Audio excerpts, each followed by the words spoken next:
যা পড়ছি এই কয় মাসে সব কমন হয়েছে। সহজও হয়নি আবার কঠিনও হয়নি। সারা দেশে একই প্রশ্নে এইচএসসি পরীক্ষা শুরু। 32,000 প্রাথমিক বিদ্যালয়ে প্রধান শিক্ষক নিয়োগে দূর হলো আইনি বাধা। ঐক্যবদ্ধ রাষ্ট্র নির্মাণ করতে চায় সরকার। নজরুল বর্ষের উদ্বোধনের পর বললেন প্রধানমন্ত্রী, নতুন প্রজন্মের মধ্যে জাতীয় কবির সৃষ্টি ছড়িয়ে দেয়াই লক্ষ্য। তিস্তা প্রকল্পে শি জিনপিং সরকারের অবস্থান অপরিবর্তিত। চীনা রাষ্ট্রদূত জানালেন, প্রধানমন্ত্রীর সফরে মিয়ানমার সহ ত্রিদেশীয় করিডোরে গুরুত্ব দিয়েছে বেইজিং। টেকনাফ সীমান্তের ওপারে গোলাগুলি বিস্ফোরণে আতঙ্কে স্থানীয়রা। নতুন অনুপ্রবেশ ঠেকাতে সতর্ক বিজিবি। এতক্ষণ শুনছিলেন সংবাদ শিরোনাম, এখন শুনবেন বিস্তারিত।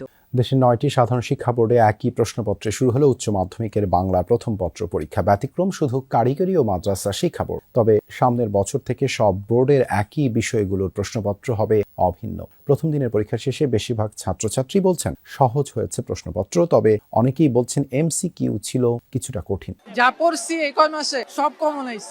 আমরা সবাই সব কমন। এত সহজও হয়নি আবার কঠিনও হয়নি। হলের ভিতরে হইচই শব্দ নাই, সবাই নীরবতা পালন করছে, সবাই সবার মতন কিস খেয়াল লেখ। তবে ভিন্ন মত আছে অনেকের। প্রশ্নপত্র অনেক কঠিন ছিল, আমি যেরকম এক্সপেক্ট করছিলাম কঠিন লাগছে, এমসিকিউ খুবই খারাপ হয়েছে। এমসিকিউটা সবচেয়ে বেশি কঠিন ছিল। বাজে কোশ্চেন, এরকম এমসিকিউ এত বাজে গার্ড দিছে না, স্ট্যান্ডার্ড হয়েছে। অপশক্তি, বিভেদ, বিরোধ সৃষ্টির অপচেষ্টা চালালেও ঐক্যবদ্ধ রাষ্ট্র সমাজ নির্মাণ করতে চায় সরকার। এই মন্তব্য করেছেন প্রধানমন্ত্রী তারেক রহমান। বলেন, আন্দোলন সংগ্রামের বিরুদ্ধে বরাবরই অনুপ্রেরণা যোগায় বিদ্রোহী কবির গান, কবিতা। নজরুল বর্ষের উদ্বোধন করে প্রধানমন্ত্রী আরো বলেন, যাপিত জীবনের অনিবার্য অংশ নজরুলের সাথে নতুন প্রজন্মের যোগাযোগ আরো নিবিড় করতেই এই আয়োজন।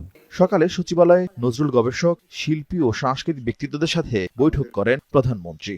নজরুল বর্ষ নিয়ে সবার মতামত জানতে চান। এত কিছু হয়তো কবে করা হবে জানি না, অন্তত কিছুখানি যদি করা হয়, যতখানি পরিকল্পনা হচ্ছে ততখানি যদি ইমপ্লিমেন্ট করতে পারি আমরা। পরে সরকার প্রধান বলেন, মুক্তিযুদ্ধে কবি নজরুলের কবিতা গান ছিল অনুপ্রেরণার উৎস। আন্দোলন সংগ্রামে তার সৃষ্টি হয়ে ওঠে প্রতিবাদের ভাষা। সকল আন্দোলন সংগ্রামে তার সৃষ্টিশীলতাই হয়ে ওঠে প্রতিবাদ প্রতিরোধের মূল ভাঁজ। তিনি আমাদের জাতীয় জীবনের অনিবার্য অংশ। শুধু অতীত নয়, আজকের প্রজন্মের জন্য, এমন আমাদের ভবিষ্যৎ প্রজন্মের জন্য নজরুল আমাদের জীবনে প্রাসঙ্গিক। এ কারণে আমাদের জাতীয় কবির জীবন ও কর্মের সঙ্গে গণমানুষ, বিশেষ করে বর্তমান প্রজন্মের সম্পর্ক আরো গভীর ও নিবিড় করার লক্ষ্যে নানা আয়োজনে নজরুল বর্ষ শুরু করা হয়েছে। নতুন সরকারের প্রথম চীন সফর সম্পূর্ণভাবে সফল হয়েছে। রাজধানীর বাড়িধারায় চীনা দূতাবাসে আয়োজিত এক সংবাদ সম্মেলনে এমনটাই জানিয়েছেন রাষ্ট্রদূত ইয়াও ওয়েন। বলেন, তিস্তা প্রকল্পে অব্যাহত থাকবে শি জিনপিং সরকারের প্রতিশ্রুতি ও সহযোগিতা। জানান, প্রধানমন্ত্রীর সফরে চীন বাংলাদেশ সরাসরি সংযোগ এবং ত্রিদেশীয় অর্থনৈতিক করিডোরের বিষয়টি গুরুত্ব পেয়েছে।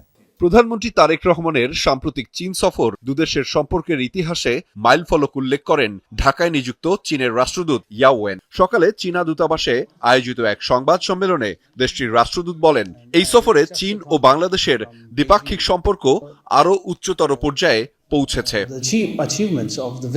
এ সময় বহুল আলোচিত তিস্তা প্রকল্পে চীনের অবস্থান অপরিবর্তিত, এমনটা জানিয়েছেন রাষ্ট্রদূত ইয়াও ওয়েন। তিস্তা প্রকল্পে চীনের অবস্থান ও প্রতিশ্রুতি অপরিবর্তিত। চীন তাদের সামর্থ্যের মধ্যে থেকে এই প্রকল্পে বাংলাদেশের প্রতি সহায়তা অব্যাহত রাখবে। দুদেশের বিশেষজ্ঞদের দ্রুত সম্ভাব্যতা সমীক্ষা এবং সংশ্লিষ্ট কারিগরি কাজ এগিয়ে নেওয়ার আহ্বান জানানো হয়েছে। করিডোর ও সরাসরি সংযোগে নতুন উদ্যোগ নিয়ে রাষ্ট্রদূত জানান, বাংলাদেশ ও চীন আঞ্চলিক সংযোগ জোরদারে নতুন বিকল্প নিয়ে কাজ করবে। সফরে চীন, মিয়ানমার, বাংলাদেশ অর্থনৈতিক করিডোর উন্নয়নের বিষয়টি গুরুত্ব পেয়েছে বলেও জানান তিনি। এতে আঞ্চলিক নিরাপত্তা ঝুঁকি নেই বলেও জানান রাষ্ট্রদূত।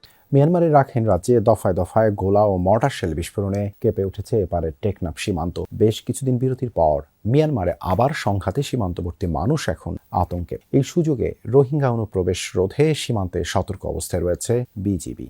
বুধবার রাত থেকে টেকনাফ সীমান্তের ওপারে থেমে থেমে গোলা ও মর্টার শেল বিস্ফোরণের শব্দে কেঁপে ওঠে সীমান্তবর্তী এলাকা। কিছুদিন বিরতির পর মিয়ানমার সেনাবাহিনী ও সশস্ত্র বিদ্রোহী গোষ্ঠী আরাকান আর্মির মধ্যে আবারও সংঘাত শুরু হয়েছে বলে ধারণা টেকনাফের বাসিন্দাদের।